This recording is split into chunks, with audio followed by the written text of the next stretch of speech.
S, good evening and welcome to the session. நம்ம இந்த செஷனில் ஒரு இம்பார்ட்டண்ட்டான ஸ்டாட்டிக் ஜிகேவோட டாபிக் பார்க்க போகிறோம்.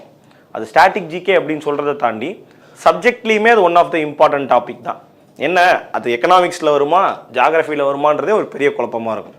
வேறு எதுவும் கிடையாது. அது என்ன டாபிக்னு பார்த்தீங்கன்னா 2011ஓட சென்சஸ். சார் சுமார் ஒரு 10-12 வருஷத்துக்கு முன்னாடி எடுத்த சென்சஸை பற்றி நான் ஏன் சார் படிக்கணும் அப்படின்னு கேட்கலாம். பட் நியாயமான ஒரு கேள்வி. ஆனால் அஃபிஷியலாக பார்த்தீங்க அப்படின்னா உங்களுக்கு இன்ன வரைக்குமே 2011 சென்சஸ் அப்படிங்கிற அந்த டேட்டாவை வச்சு தான் என்ன பண்ணிக்கிட்டு இருக்காங்க, இந்தியாவில் நடைமுறையில் போய்கிட்டுருக்கு. 2021 சென்சஸ் எடுத்திருக்கணும். பட் 2021 கொரோனா வந்தது, எடுக்க முடியல. அதுக்கப்புறம் எடுக்கிறதுக்கான எந்த ஒரு முயற்சியும் இல்லை. எப்போ எடுப்பாங்க அப்படிங்கிறதும் தெரியல. இவ்வளோ நாள் ஒழுங்காக 10 வருஷத்துக்கு ஒரு தடவை சென்சஸ் போய்கிட்டு தான் இருந்தது. பட் 2011க்கு அப்புறம் கிட்டத்தட்ட ஒரு 13 இயர்ஸ் ஆயிடுச்சு. இன்ன வரைக்கும் அந்த சென்சஸை எடுக்கலை. சரிங்களா? அடுத்து எப்போ எடுப்பாங்கன்னு தெரில. இன்னும் ஃபார் பெட்டராக சொல்லணும் அப்படின்னா எடுக்காமல் இருந்தால் ரொம்ப நல்லது. ஏன்னா சென்சஸ் எடுத்துட்டாங்க அப்படின்னா சென்சஸ்லேருந்து அஃபிஷியல் ரிப்போர்ட்டில் தான் உங்களுக்கு மேக்ஸிமம் ஆஃப் கொஷின்ஸ் இருக்கும். அவ்வளோ டேட்டா, அவ்வளோ நம்பர்ஸை நீங்கள் மனப்பாடம் பண்ணுற மாதிரி இருக்கும். பட் இப்போ சென்சஸ் ரொம்ப பழைய டாபிக் அப்படிங்கிறதுனால சென்சஸில் ரொம்ப அதிகமாக கேட்டுக்கிட்டு இருந்த கேள்விகள் ரொம்ப கம்மியாயிருச்சு. அது ரொம்ப கம்மியுமே பார்த்தீங்க அப்படின்னா செட்டுக்கு ஒரு கேள்விகள்லாம் சென்சஸ் கொஷினாக இருந்தது. ஒரு காலத்தில் சிஜிஎல்ல ஒரு செட்டுக்கு ஒரு சென்சஸ் கேள்வி இருக்கும், அந்த மாதிரி இருந்தது. பட் இப்போ ஒரு 4 செட்டுக்கு ஒரு செட்டு. இப்போ ஒரு நாளைக்கு 4 செட்டு நடக்குது. காலையில், மதியானம், விடிகாலையில், காலையில், மதியானம், ஈவினிங் 4 செட்டு நடக்குது அப்படின்னா அதில் 4 செட்டில் ஒரு செட்டுக்கு கண்டிப்பாக பார்த்தீங்க அப்படின்னா இந்த சென்சஸ் கொஸ்டினானது இருக்குது. இதில் இன்றைக்கி நம்ம கண்டென்ட் பேஸ்டு இருக்கக்கூடிய முக்கியமான விஷயங்களை பார்த்துடலாம். நாளைக்கு இதிலேருந்து ரீசெண்டாக வந்த கொஷின்ஸ் என்ன அப்படிங்கிறத பார்க்கலாம். சரியா?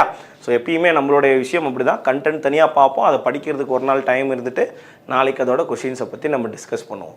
எஸ்எஸ்சி எம்டிஎஸோட எக்ஸ்பெக்டட் டேட் எனக்கு தெரியல உண்மையாலுமே அஸ்வந்த். Any time soon. அது இன்றைக்கா இருக்கலாம், நாளைக்கா இருக்கலாம், நாளானிக்கா இருக்கலாம், அது எப்போ வேணாலும் இருக்கலாம். சரியா? Okay, we will right just a second, we will move on. First census அப்படிங்கிற அதோட வரலாறை பற்றி பேசிடுவோம். சென்சஸோட வரலாறை பற்றி பேசிடுவோம். ஸோ சென்சஸோட ஹிஸ்ட்ரி எடுத்துக்கிட்டிங்க அப்படின்னா முதல்ல சென்சஸ் எதுக்கு? Counting number of people living in a country. ஒரு கண்ட்ரியில் வாழக்கூடிய மொத்த மக்கள் எத்தனை பேர் அப்படிங்கிற ஒரு விஷயம். எதுக்காக? For official purposes. எந்த இடத்துல எவ்வளோ பேர் இருக்காங்க, அப்போ அந்த எவ்வளோ ரிசோர்ஸ் அங்கே தேவைப்படுது, அங்கே ஏதாவது ரிசோர்ஸ் கம்மியாக இருந்தால் கொடுக்கறது, அதிகமாக இருந்தால் எடுக்கிறது, இந்த மாதிரியான விஷயங்கள் எல்லாத்துக்கும் சென்சஸ் பயன்படுது. சென்சஸ் இந்தியாவில் முதல்ல லார்ட் மயோ அப்படிங்கிறவரால் 1872 இன்ட்ரடியூஸ் பண்ணப்படுது. பட் அஃபீஷியலாக ஒரு ஃபர்ஸ்ட் சென்சஸ் எப்போ எடுக்கிறாங்க அப்படின்னு பார்த்தீங்கன்னா 1881 எடுக்கிறாங்க. ஸோ லார்ட் மயோ பீரியட்லேயே இந்த சென்சஸ் அப்படிங்கிறது கொண்டு வரப்பட்டாலும், இன்ட்ரடியூஸ் பண்ணப்பட்டாலும், it came into force. All India முழுக்க அந்த சென்சஸ் எடுத்தது எப்போன்னு பார்த்தீங்க அப்படின்னா 1881. அப்போ சென்சஸ் அப்படிங்கிற கான்செப்ட் முதல்ல பிரிட்டிஷ் தான் ஆரிஜினேட் பண்ணாங்க அப்படின்னா கிடையாது. எங்கேருந்து எடுத்திருக்காங்க? ஸ்வீடன். சரிங்களா? ஸ்வீடன் 1749 உலகத்திலே ஃபர்ஸ்ட் எவர் சென்சஸை கேரி அவுட் பண்ணியிருக்காங்க. சரிங்களா? ஸோ இந்த சென்சஸை யார் இந்தியாவில் எடுக்கிறா அப்படின்னு பார்த்தீங்க அப்படின்னா உங்களுக்கு 10 வருஷத்துக்கு ஒரு தடவை டெசினியல் சென்சஸ் அப்படிங்கிறாங்க. அப்படின்னா 10 வருஷத்துக்கு ஒரு தடவை office of register general and census commissioner. இது எதுக்கு கீழே வரும்னு பார்த்தீங்க அப்படின்னா மினிஸ்ட்ரி ஆஃப் ஹோம் அஃபேர்ஸுக்கு கீழே வரும். இந்த டிபார்ட்மெண்ட் தான் உங்களுக்கு சென்சஸ் எடுக்கிறாங்க அப்படின்னு சொல்லி பார்க்குறோம். ஸோ இதில் ஹையஸ்ட் போஸ்ட் அப்படிங்கிறப்ப சென்சஸ் ஆர்கனைசேஷனில் ஆஃபீஸ் ஆஃப் ரெஜிஸ்டர் ஜெனரல்ன்ற போஸ்ட்டும் சென்சஸ் கமிஷனர் அப்படிங்கிற போஸ்ட்டும் இருக்குது அப்படின்னு சொல்லி பார்க்குறோம். இந்த 2011 அப்படிங்கிற சென்சஸ் 15வது சென்சஸ். மொத்தமாக 1851 கணக்கு பண்ணீங்க அப்படின்னா இந்த 2011 அப்படிங்கிறது 15வது சென்சஸ். இதுவே சுதந்திரம் கிடைச்சி எடுக்கப்பட்ட முதல் சென்சஸ் 1951. இதுதான் சுதந்திரம் கிடைச்சி எடுக்கப்பட்ட அது. அதுக்கப்புறம் 61, 71, 81, 91, அதுக்கப்புறம் 2001. ஸோ அப்போ 7வது சென்சஸ். சுதந்திரத்துக்கு அப்புறம் 7வது சென்சஸ், மொத்தத்தில் 15வது சென்சஸ் அப்படின்னு சொல்லி நம்ம பார்க்குறோம். சரிங்களா? ஓகேவா? ஓகே, அப்படியா? Okay, very good, right. So இந்த சென்சஸோட பாப்புலேஷன் ஸ்டடி இது ஓரளவுக்கு விசிபிளா இருக்கும்னு நம்புறேன். அப்படி இல்லைன்னா பிபிடி கொடுத்தோன்னே அதை ஃபாலோ பண்ணிக்கோங்க, நாங்கள் இதில் எழுதிடுறேன். இந்தியாவோட பாப்புலேஷன் ட்ரெண்ட் எப்படி இருந்தது அப்படிங்கிற ஒரு வரலாறை பார்ப்போம். 1891 இருந்து 1921 1891 இருந்து 1921 வரைக்கும் பார்த்தீங்க அப்படின்னா ஒரு ஸ்டாக்னன்ட் பாப்புலேஷன். ஸ்டாக்னன்ட்னா 100 பேர் இருக்காங்கன்னா அது 101 103 102 105 இந்த மாதிரி தான் ஏறிக்கிட்டே போகுது. ஒரு ஸ்டாக்னன்ட்டான பாப்புலேஷன் க்ரோத் தான் இருக்குது. ஆனால் 1921 இருந்து 1951 1921 டு 1951 பார்த்தீங்க அப்படின்னா ஒரு ஸ்டெடி க்ரோத் ஆஃப் பாப்புலேஷன் இருக்குது. ஒரு பாப்புலேஷன் க்ரோத் அப்படிங்கிறது ரொம்ப ஸ்டெடியாக அப்படியே இப்படி இருக்க பாப்புலேஷன் க்ரோத் இப்படி இருக்குது அப்படின்னு சொல்லி நம்ம பார்க்குறோம். அடுத்து 1951 டு 81 என்ன சொல்கிறாங்க, பீரியட் ஆஃப் ஹை க்ரோத் அப்படின்னு சொல்லி சொல்கிறோம். ஸ்டெடி க்ரோத் அப்படிங்கிறது இப்போ ஒரு கிராஃப் இருக்குது அப்படின்னா இதுதான் ஒரு ஸ்டெடியான க்ரோத். ஒரு நேர்கோடு போச்சு அப்படின்னா ஸ்டெடியான க்ரோத். இது இப்படி வளர்ந்துட்டு போச்சு அப்படின்னா அது என்னது, ஒரு ஹை க்ரோத் அப்படின்னு சொல்லி சொல்லுவோம். இது 1951 டு 81 ஹை க்ரோத்.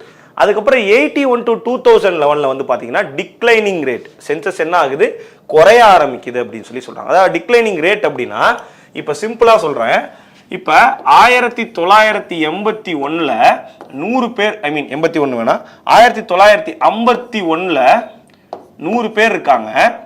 1961 120 பேர் இருக்காங்க. 1981 135 பேர் இருக்காங்கன்னு வச்சுப்போம். இப்போ என்னன்னா 100 120 135 பாப்புலேஷன் ஏறிக்கிட்டே போனாலும் இங்க வந்து பாத்தீங்கன்னா 20 பேர் அப்படிங்கிறது ஏறுறாங்க. ஆனா இங்க இருந்து இங்க கம்பேர் பண்றப்ப 15 பேர் தான் ஏறி இருக்காங்க. என்னதான் பாப்புலேஷன் ஏறினாலும் அந்த பாப்புலேஷனோட ரேட் இருக்கு பாத்தீங்களா, அந்த ரேட் ஆஃப் growth இருக்கு பாத்தீங்களா, அது வந்து இங்க கம்மியாகுது அப்படின்னு சொல்லி சொல்றாங்க. சரியா? ஸோ இதை தாண்டி ரெண்டு முக்கியமான data 1921 year of great divide அப்படின்வாங்க. ஏன்னா இங்க இருந்து தான் பாப்புலேஷன் ஸ்டாக்னண்டா அந்த பாப்புலேஷன் வளர ஆரம்பிச்சிருக்கு. அடுத்து 1951 வந்து பார்த்தீங்க அப்படின்னா இயர் ஆஃப் ஸ்மால் டிவைட் அப்படின்னு சொல்லி சொல்லுவாங்க. 1960 பாப்புலேஷன் எக்ஸ்ப்ளோஷன் இயர் அப்படின்னு சொல்லி சொல்றாங்க. இது மூணுமே வந்து பார்த்தீங்கன்னா ரொம்ப இம்பார்ட்டன்ட். சரிங்களா? அப்போ சிம்பிளாக சொன்னோம் அப்படின்னா இதை ஒரு கிராஃபாக ரெப்ரசன்ட் பண்ணுறேன். சரியா? 1891 1921 51 81 அப்படின்ற மாதிரி போயிட்டே இருக்கு. இந்த 1891 இருந்து 1891 இருந்து 1921 வரைக்கும் ஸ்டாக்னன்ட்டான growth. 1921 இருந்து 1951 ஸ்டெடி growth. 1951 இருந்து 81 ஹை growth. ஓகேங்களா? High growth. ஆனா 81 இருந்து 2011 வரைக்கும் கணக்கு பண்ணோம் அப்படின்னா ஒரு டிக்ளைனிங் ரேட். அப்போ இதுதான் வந்து இப்போ நம்ம பார்க்கக்கூடிய அந்த சிப் ரைட்டுங்களா, அந்த கிராஃப் அப்படின்னு சொல்லி சொல்றோம். ஓகே, ஸோ இதில் அதுக்கப்புறம் 1921 great divide, 51 small divide and 60 அப்படிங்கிறது பாப்புலேஷன் எக்ஸ்ப்ளோஷன் அப்படின்னு சொல்லி சொல்கிறோம். சரி, இப்போ 2011 சென்சஸை பற்றி நம்ம பேசிடலாம். டேட்டாவை வச்சு பார்த்தீங்க அப்படின்னா 2011 சென்சஸில் பாப்புலேஷன் வந்து 121 கோடி 1.21 பில்லியன் இருக்கிறதா சொல்லியிருக்காங்க. பில்லியனில் கன்வெர்ட் பண்ணோம் அப்படின்னா which is 17.5% of the world's population. உலகத்துல 100 பேர் இருக்கானா அதுல 17 பேர் வந்து பாத்தீங்க அப்படின்னா இந்தியனா தான் இருப்பானா. அவ்வளோ பேர் இருக்காங்க இந்தியன்ல. அதே சமயத்துல இந்த டெக்கேட் 2001 to 2011 17.7 அப்படிங்கிறது பாப்புலேஷனோடைய growth ரேட்டா இருக்கு. 17.7 அப்படிங்கிறது growth ரேட்டா இருக்கு. ஸோ இந்த 17.7 அப்படிங்கிறது என்ன அப்படின்னா, இப்போ இங்க கீழே இந்த லாஸ்ட் பாயிண்ட்டை பாருங்க. India's population grew by 17.7% as against 21.5% in previous year. அதாவது இங்க சிம்பிளா சொல்லணும் அப்படின்னா 2001 இருந்து 2011 அதே சமயத்தில் 1991 இந்த 1991 பாப்புலேஷனுக்கும் இந்த 2001 பாப்புலேஷனுக்கும் 21.5% பேர் அதிகமாயிருக்காங்க. ஃபார் எக்ஸாம்பிளுக்கு 1991 100 பேர் இருக்காங்கன்னா 2021 121.5 பேர் இருக்காங்க. ஆனா இதுவே 2001 100 பேர் இருந்தா அப்படின்னு அசியூம் பண்ணிக்கிறோம் அப்படின்னா 2011 117.7 பேர் தான் இருந்திருக்காங்க அப்படின்றத சொல்றாங்க. அப்ப என்ன ஆகுது, இதுதான் இந்த டிக்ளைனிங் growth ரேட். அதாவது இந்த நம்பரை விட இந்த நம்பர் அதிகம் தான். சிம்பிளா சொல்லணும்னா இந்த நம்பரை விட இந்த நம்பர் அதிகம் தான். ஆனா அந்த growth ரேட் அப்படிங்கிறதோட சேஞ்ச் இருக்கு அப்படின்னு சொல்லி நம்ம பார்க்கிறோம். சரியா? ஓகேவா? சரி, ரைட். இது வந்து பாத்தீங்க அப்படின்னா please upload video about static GK topic for SSC selection post. இந்த பிளேலிஸ்டோடைய டாப் மோஸ்ட் வீடியோவே எஸ்எஸ்சியோட ஸ்டாட்டிக் ஜிகேல என்னென்ன மாதிரியான டாபிக்ஸ் வருதுன்ற பொறுத்து தான். தாராளமாக அந்த வீடியோ உங்களுக்கு ஏற்கனவே போட்டாச்சு, அது உங்களுக்கு யூஸ்ஃபுல்லாக இருக்கும். சரியா? ஓகே, ஸோ இப்போ இதில் பார்ப்போம் இன்னும் வேற என்ன டீட்டெயில்ஸ் இருக்குன்னு. People residing in urban areas 31% and rural areas 68% அப்படின்னு சொல்கிறாங்க. சரியா? ரைட். அடுத்து population of females and males அப்படிங்கிறப்ப இதில் இருக்கிறதுலே ஒரு விஷயம் என்னன்னு பார்த்தீங்கன்னா, மேல்ஸ் வந்து 90.97 மில்லியன் அதிகமாக இருக்காங்க. ஆனால் ஃபீமேல் பாப்புலேஷன் 90.99 மில்லியன் அதிகமாக இருக்காங்க. 2011 சென்சஸில் 2001 2011 கணக்கு பண்ணீங்க அப்படின்னா ஃபீமேலோடைய பாப்புலேஷன் கொஞ்சம் அதிகமாக இருக்குது. ஐபியோட டயர் 2க்கு டிப்ஸு சொல்லணுமா? ஐபியோட டயர் 2 டிப்ஸு சிம்பிள். பேசிக்காக எஸ்ஏ எழுத தெரிஞ்சிருக்கணும். முக்கியமாக அந்த இன்டர்னல் செக்யூரிட்டி அப்படிங்கிற டாபிக்ஸில் எஸ்ஏ எழுத தெரிஞ்சிருக்கணும். சரிங்களா? டிப்ஸுன்ற பொறுத்த வரைக்கும் வேறு எதுவும் கிடையாது. இன்டர்வியூ தான் ஒரு மேஜர் ரோல் ப்ளே பண்ணுங்க ஐபிஎஸ்சிஐஓவில். கரெக்டாக கேட்கக்கூடியது கிறிஸ்பாக எழுதுங்க. இன்டர்னல் செக்யூரிட்டியில் இருக்கக்கூடிய சேலஞ்சஸ், இந்த நக்சலிசம் அதெல்லாம் வந்து கரெக்டாக பார்த்துட்டு போங்க. சரியா? ஓகே, இப்போ வேற என்ன பார்க்குறோம் அப்படின்னா 2011 சென்சஸோட ஸ்லோகன் என்ன அப்படின்னா அவர் சென்சஸ் அவர் ஃபியூச்சர் அப்படிங்கிறது. சி சந்திரமௌலி அப்படிங்கிறவர் தான் 2011 சென்சஸோட கமிஷனராக இருந்திருக்காரு. இதை தாண்டி இந்த 2011 சென்சஸ் 2 ஸ்டேஜில் எடுக்கப்பட்டிருக்கு. ஏப்ரல்லேருந்து செப்டம்பர் 2011 வரைக்கும் house listing and housing census எடுக்கிறாங்க. அதுக்கப்புறம் 9th to 28th ஃபெப்ரவரிக்கு population enumeration அப்படிங்கிறத போடுறதா சொல்கிறாங்க. சரிங்களா? இப்போ 2010 என்ன பண்ணுறாங்கன்னா, இப்போ ஒரு ஏரியாவில் ஒருத்தவங்களை அனுப்பிவிட்டு இங்கே எத்தனை வீடு இருக்குது எண்ணிட்டு வாமா அப்படின்னு சொல்லி அனுப்பி விட்டுறாங்க. அவங்க போய் வெறும் வீட்டை மட்டும் எண்ணிட்டு வராங்க. அடுத்து 2011 தான் என்ன பண்ணுறாங்கன்னு பார்த்தீங்க அப்படின்னா பாப்புலேஷன் எத்தனை பேர் என்ன அனுப்புறாங்க. இது ஏன் இப்படி பண்ணணும்? இப்போ ஒரு ஏரியாவில் 500 வீடு இருக்கும், அங்கே 5 பேர் அனுப்புவாங்க. ஒரு ஏரியாவில் விட 100 வீடு தான் இருக்கும், அந்த ஏரியாவில் ஒரே ஒரு ஆள் அனுப்புவாங்க. ஸோ அந்த மாதிரி ஆளை பிரித்து அனுப்புறதுக்காக 2 வகையாக சென்சஸை எடுக்கிறாங்கன்னு சொல்லி பார்க்குறோம். ஓகே, இதுக்கப்புறம் வர்றது முக்கால்வாசி டேட்டா தான். ஸோ டேட்டாவை அப்படியே வாங்கி குடிச்சிக்க வேண்டியதான். இதில் எந்த ட்ரிப்ஸு டிக்ஸும் கிடையாது. ஒரு 4-5 தடவை படித்தோம்னா நமக்கு இது ஞாபகம் வந்துடும். சரியா? மொத்த பாப்புலேஷன் 121 கோடி மக்கள். மேல் பாப்புலேஷன் வந்து பார்த்தீங்க அப்படின்னா 62 கோடி, ஃபீமேல் பாப்புலேஷன் 58 கோடி. டென்சிட்டி வந்து பார்த்தீங்க அப்படின்னா 382. அது என்ன டென்சிட்டி? ஒரு ஸ்கொயர் கிலோமீட்டர், அதாவது இங்கிட்ட ஒரு கிலோமீட்டர், இங்கிட்ட ஒரு கிலோமீட்டர், இங்கிட்ட ஒரு கிலோமீட்டர், இங்கிட்ட ஒரு கிலோமீட்டர் எடுத்துக்கிட்டீங்கன்னா ஆவரேஜாக அந்த ஸ்கொயர் கிலோமீட்டர்லேயே 382 பேர் இருக்காங்களாம் இந்தியாவில் ஆவரேஜாகவே. சரியா? அடுத்து அடல்ட் செக்ஸ் ரேஷியோ 1000 ஆண்களுக்கு எத்தனை பெண்கள் இருக்காங்க அப்படின்னு பார்த்தீங்க அப்படின்னா 943 பெண்கள். 1000 ஆண் குழந்தைகளுக்கு எத்தனை பெண் குழந்தைகள் பிறக்குது அப்படின்னா 919 குழந்தைகள். இது 2011 சென்சஸ் படி. இதை தாண்டி இருக்கிறதுலே largest and smallest state in terms of population எடுத்துக்கிட்டீங்க அப்படின்னா உத்தரப்பிரதேஷ், மகாராஷ்டிரா, பீகார், வெஸ்ட் பெங்கால், ஆந்திர பிரதேஷ். ஜம்மு அண்ட் காஷ்மீரை இன்ன வரைக்குமே இப்போ வந்து அது யூனியன் டெரிட்டரி. 2011 சென்சஸில் அது ஸ்டேட். ஸோ அதனால் சென்சஸை வச்சு டேட்டா கேட்டால் ஜம்மு அண்ட் காஷ்மீர் அப்படிங்கிறது ஸ்டேட்டு தான். தாத்ரா நகர் ஹவேலியும் டாமன் அண்ட் டையும் தனித்தனி இது தான். ரைட்டுங்களா? தனித்தனி யூனியன் டெரிட்டரி தான். ஸோ கன்ஃபியூஸ் ஆகிக்கக்கூடாது. ஓகேவா? இப்போ தான் இது 2 இதையும் ஜாயின் பண்ணியிருக்காங்க. இருக்கிறதுலே கம்மியாக பாப்புலேஷன் இருக்கக்கூடிய யூனியன் டெரிட்டரி லக்ஷதீப் அண்ட் கம்மியாக பாப்புலேஷன் இருக்கக்கூடிய ஸ்டேட்டுன்னு கேட்டால் அது சிக்கிம். ரைட்டுங்களா? ரொம்ப இம்பார்ட்டன்ட். ஓகே, ஸோ இந்த எஃபெக்டிவ் லிட்ரஸி ரேட் 2001க்கும் 2011க்கும் இருக்கக்கூடிய டிஃபரன்ஸ் இது ரொம்ப இம்பார்ட்டன்ட்டு. 2001க்கும் 2011க்கும் 9% ஏறி இருக்கு. மேல்ஸோட லிட்ரஸி ரேட் 5%, ஃபீமேலோட லிட்ரஸி ரேட் 11% ஏறி இருக்கு அப்படின்னு சொல்லி பார்க்குறோம். ரைட்டா? ரொம்ப இம்பார்ட்டன்ட் இது. இந்த லிட்ரஸி ரேட்டை திரும்பி உங்களுக்கு கொஸ்டினாக கேட்குறாங்க. ரைட்? அடுத்து அதான் பாப்புலேஷனோட numbers. Male female number 17.50 of world population.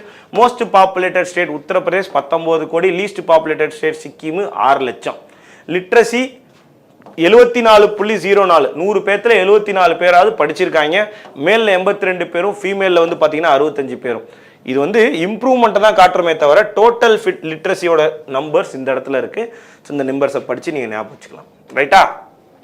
அடுத்து பாப்புலேஷன் டென்சிட்டி இப்போ தான் சொல்லி கொடுத்தேன். 382. Sex ratio 943. யாருக்கு அதிக செக்ஸ் ரேஷியோ இருக்குது? கேரளாவில் தான். 1000 ஆண்களுக்கு 1084 பெண்கள் இருக்காங்க. ரைட்டுங்களா? அடுத்து டாமன் அண்ட் டையூ தான் இருக்கிறதுலே லீஸ்ட் செக்ஸ் ரேஷியோ. 1000 ஆண்களுக்கு 618 பெண்கள் தான் இருக்காங்க.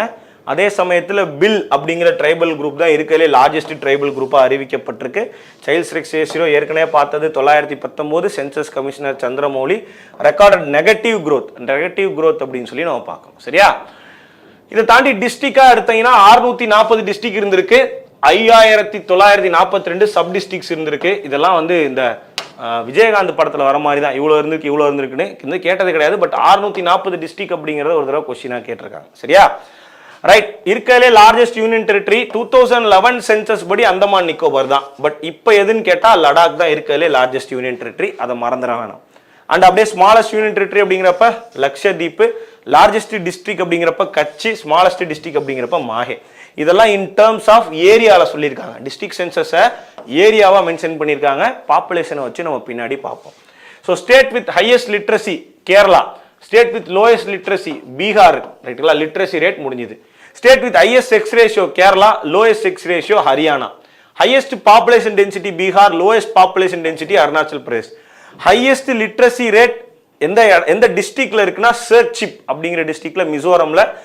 அடுத்த லோயஸ்ட் லிட்ரஸி ரேட் அலிராஜ்பூர்ன்ற டிஸ்ட்ரிக்ட்ல. லீஸ்ட் பாப்புலேட்டட் டிஸ்ட்ரிக்ட் திபாங் வேலி, மோஸ்ட் பாப்புலேட்டட் டிஸ்ட்ரிக்ட் தானே மகாராஷ்டிரா. சரிங்களா?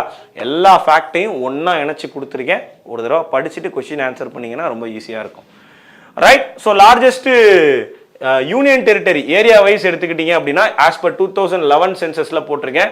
அந்தமான் நிக்கோபார், அதுக்கப்புறம் டெல்லி, தாத்ரா நகர் ஹவேலி, பாண்டிச்சேரி, இதெல்லாம் நான் அந்த இடத்துல போட்டிருக்கேன். பாப்புலேஷன் வைஸ் எடுத்துக்கிட்டீங்கன்னா ஆப்வியஸ்லி டெல்லி, பாண்டிச்சேரி அப்படின்னு சொல்லிட்டு வரும்.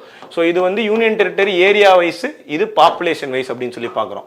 அதே ஸ்டேட் வைஸ்ல ஃபர்ஸ்ட் பெரிய ஸ்டேட் ராஜஸ்தான், இருக்கலே மோஸ்ட் பாப்புலஸ் ஸ்டேட் அப்படிங்கிறப்ப உத்தரப்பிரதேஷ். சரிங்களா? ஸோ இதெல்லாம் ஒரு இம்பார்ட்டன்டான பாயிண்ட் இந்த இடத்துல. ரைட். அதான் 5 ஹை டென்ஸ் யூனியன் டெரிட்டரிஸ், இருக்கலே அதிகமா டென்ஸா இருக்கக்கூடிய யூனியன் டெரிட்டரி 11320 பேர். யூனியன் டெரிட்டரியோட டென்சிட்டியை பார்த்தீங்கன்னா தெரியும். ரைட்டுங்களா? இதான் இருக்கலே ரொம்ப அதிகம். ஆவரேஜ் எவ்வளோ நமக்கு 382. இங்க பாத்தீங்களா டெல்லியில. ஆனா ஸ்டேட்ல இருக்கலே எது அதிகம்னு கேட்டா பீகார். கொஸ்டின் கேட்கறப்ப ஸ்டேட்டை பத்தி கேட்கறானா இல்லை யூனியன் டெரிட்டரி பற்றி கேட்குறானான்றதை ஞாபகம் வச்சுக்கணும். இதுதான் இருக்கலே ரொம்ப இம்பார்ட்டண்ட்டான பாயிண்ட். ஸ்டேட் அண்ட் யூனியன் டெரிட்டரின்னு கேட்டிருந்தா ரெண்டையும் கம்பேர் பண்ணி எழுதணும். ஸ்டேட்டுன்னு மட்டும் கேட்டிருந்தா ஸ்டேட் எழுதணும், யூனியன் டெரிட்டரின்னு மட்டும் கேட்டிருந்தா யூனியன் டெரிட்டரி எழுதணும். Right? Okay. So moving on.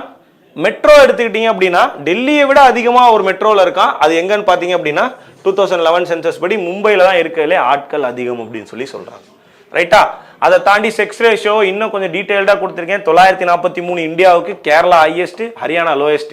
Union டெரிட்டரியில் Pondicherry highest, Daman and Diu lowest. ரெண்டையும் கம்பேர் பண்ணால் ஹையஸ்ட் வந்து கேரளா, லோயஸ்ட் வந்து டாமன் அண்ட் டையூ. ரைட்டுங்களா? Child sex ratio 914, child sex ratio highest Mizoram, lowest Haryana. இதுவும் இன்னும் கொஞ்சம் டீடைல்டாக பார்க்குறோம். இதுவே டாப் 5 எடுத்துக்கிட்டிங்கன்னா டாப் 5 ஸ்டேட்ஸு, லோயஸ்ட் 5 எடுத்துக்கிட்டிங்கன்னா லோயஸ்ட் 5 ஸ்டேட்ஸையும், ஸ்டேட்ஸ் அண்ட் யூனியன் டெரிட்டரிஸையும் கம்பேர் பண்ணி இந்த இடத்துல கொடுத்துருக்கேன். சரியா? ஓகே. லிட்ரஸி ரேட் அதே கதை தான்.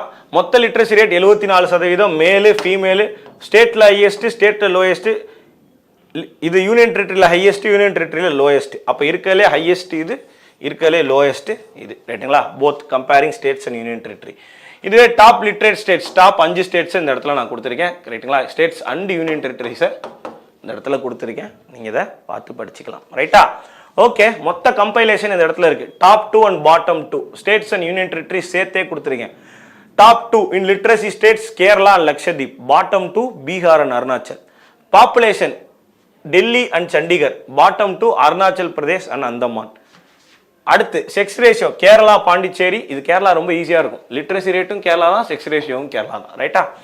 ஸோ அண்ட் பாட்டம் 2 அப்படிங்கிறப்ப டாமன் அண்ட் டையூ, தாத்ரா நகர் ஹவேலி. ஓகேவா? ஸோ மீதி இருக்கக்கூடிய டேட்டாவை ஜஸ்ட் ஒரு தடவை ரிவிஷன் மாதிரி பார்த்துக்கலாம். அங்கே எப்படி லிட்ரஸி ரேட்டுக்கு பார்த்தீங்களோ இங்கே வந்து செக்ஸ் ரேஷியோ கம்பேர் பண்ணி கொடுத்துருக்கேன், கம்பேரிங் டு 2001 சென்சஸ். ஓகேங்களா? ரொம்ப இம்பார்ட்டண்ட்டான ஒரு பாயிண்ட். ரைட். அடுத்து டிஸ்ட்ரிக்ட் ரேங்க்ஸ் பார்க்கலாம். இருக்கலே பாப்புலஸ், மோஸ்ட் பாப்புலஸ் டிஸ்ட்ரிக்ட் வந்து பார்த்தீங்கன்னா தானே. இருக்கலே லீஸ்ட் பாப்புலஸ் வந்து திபாங் வேலி. செக்ஸ் ரேஷியோ படி மாஹே நம்பர் 1, லீஸ்ட் அப்படிங்கிறது Daman district of Daman and Diu. ரைட்டுங்களா? ஸோ அதுதான் இந்த இடத்துல நீங்கள் பார்ப்பீங்க. ஓகே. ஸோ ஸ்டேட் சென்சஸை தாண்டி டிஸ்ட்ரிக்ட் சென்சஸ்ன்னு எடுத்துக்கிட்டீங்க அப்படின்னா மறுபடியும் அதே தான். தானே is the most populated state. Dibang valley of Arunachal Pradesh is the least populated district. அடுத்து Kurung Kumey of Arunachal Pradesh register the highest population growth. அதாவது போன தடவை 100 பேர் இருந்தாங்க அப்படின்னா இந்த தடவை 211.01 பேர் இருக்காங்க அப்படிங்கிறத சொல்றாங்க. ஸோ ரொம்ப இம்பார்ட்டண்ட்டான பாயிண்ட். அடுத்து Longleng district Nagaland negative population growth. போன தடவை 100 பேர் இருந்தாங்கன்னா இந்த தடவை அங்கே வெறும் 42 பேர் தான் இருக்கிறாங்க. ரைட்டுங்களா? இது ஒரு முக்கியமான பாயிண்ட். மாஹே டிஸ்ட்ரிக்ட் ஆஃப் புதுச்சேரியில் ஹையஸ்ட் செக்ஸ் ரேஷியோ இருக்குது. இதிலே டாமன் டிஸ்ட்ரிக்ட்ல லோயஸ்ட். திரும்ப அதே தான் வரும். ஸோ இந்த இடத்துல கம்பைல் பண்ணி கொடுத்துருக்கிறதுனால இதை நீங்கள் சேர்ந்து படிச்சுக்கிற மாதிரி படிச்சுக்க வேண்டியதான். சரியா? ஸோ எஸ், டிஸ்ட்ரிக்ட் சென்சஸில் top 5 districts and bottom 5 districts கொடுத்துருக்கேன். மொத்தம் எத்தனை டிஸ்ட்ரிக்ட்னு பார்த்துக்கோங்க, 640 district. Yes, this is the total compilation. இது வரைக்கும் நம்ம படித்ததோட மொத்த கம்பைலேஷன். நாளைக்கு இதை மறக்காமல் மனப்பாடம் பண்ணிட்டு வாங்க. எஸ்எஸ்சியில் இதுலேருந்து என்னென்ன கொஸ்டின்ஸ் கேட்டிருக்காங்க அப்படிங்கிறத நம்ம பார்க்கலாம். ஓகேவா? வேணா ஒரு ஸ்க்ரீன்ஷாட் எடுத்து வச்சுக்கோங்க. பிடிஎஃப் மேபி லேட்டாக அப்லோட் ஆகலாம். ஸ்க்ரீன்ஷாட் வேணும்னா எடுத்து வச்சுக்கோங்க. இன் 5, 4, 3, 2 and 1. ஓகேவா? அண்ட் 2011 சொல்லியிருக்கக்கூடிய சில இண்டிகேட்டர்ஸ் இந்த இடத்துல நம்ம பார்க்குறோம். அந்த இண்டிகேட்டர்ஸ் அப்படிங்கிறப்ப என்னென்னு பார்க்கலாம். Total population, decadal growth rate, sex ratio, child sex ratio பார்த்தாச்சு. பர்த் ரேட் எவ்வளோன்னு கேட்பான், டெத் ரேட் எவ்வளோன்னு கேட்பான், death rate in male and death rate in female, நேச்சுரலான growth ரேட் எவ்வளோன்னு கேட்பான் 14. இதை தாண்டி infant mortality in male, infant mortality in female, neonatal mortality, சிசுவாக இருக்கும் போதே இறந்து போகிற குழந்தைகள், அதை கேட்பான். அடுத்து வந்து பெரிநேட்டல் மார்டாலிட்டி, குழந்தை பிறந்த பிறகு அந்த இது குறப்பிரசவத்தில் பிறக்கக்கூடிய குழந்தைகள் இறக்கக்கூடிய சைல்டு மார்டாலிட்டி, 5 வயசுக்குள்ளே இறக்கக்கூடியது, அதான் அண்டர் 5ல இன்னும் திருப்பி கொடுத்துருக்கான். ரைட்டுங்களா? ஸோ இந்த பேராமீட்டர்ஸ் வந்து ஃபஸ்ட்டு ஒரு ஓகே, ஃபஸ்ட்டு ஒரு 5 வரைக்கும் படிச்சுக்கோங்க. ஃபஸ்ட்டு ஒரு 5 பேராமீட்டர்ஸ் வரைக்கும் படிச்சுக்கோங்க. இது கொஞ்சம் டெப்த்தாக இருக்கும். இது கூட பெருசாக கேட்டதில்லை. அப்படி கொஸ்டினில் கேட்டிருந்தான் அப்படின்னா நான் அங்கே இந்த பேராமீட்டர்ஸ் உங்களுக்கு டீட்டெயில்டாக எக்ஸ்பிளைன் பண்ணி அது எவ்வளோ நம்பர்ஸ் அப்படிங்கிறத நான் உங்களுக்கு சொல்கிறேன். சரியா? ஸோ இதுதான் வந்து பார்த்தீங்கன்னா உங்களுக்கு இருக்கக்கூடிய மொத்த சென்சஸ் 2011 டேட்டா. ஓகேவா? இப்போ நம்ம வெறும் டேட்டாவாக படிச்சிருக்கோம். இதில் எஸ்எஸ்சி மற்றும் ரயில்வேல என்ன கொஸ்டின் கேட்டிருக்கான் அப்படிங்கிறத நாளைக்கு செஷனில் நம்ம டிஸ்கஸ் பண்ணலாம். சரியா? ஸோ செஷன் ரொம்ப யூஸ்ஃபுல்லாக இருந்திருக்கும்னு நினைக்கிறேன். அப்படி செஷன் யூஸ்ஃபுல்லாக இருந்தால் மறக்காமல் like, share and subscribe. See you all tomorrow at the same time. Bye bye. Tata.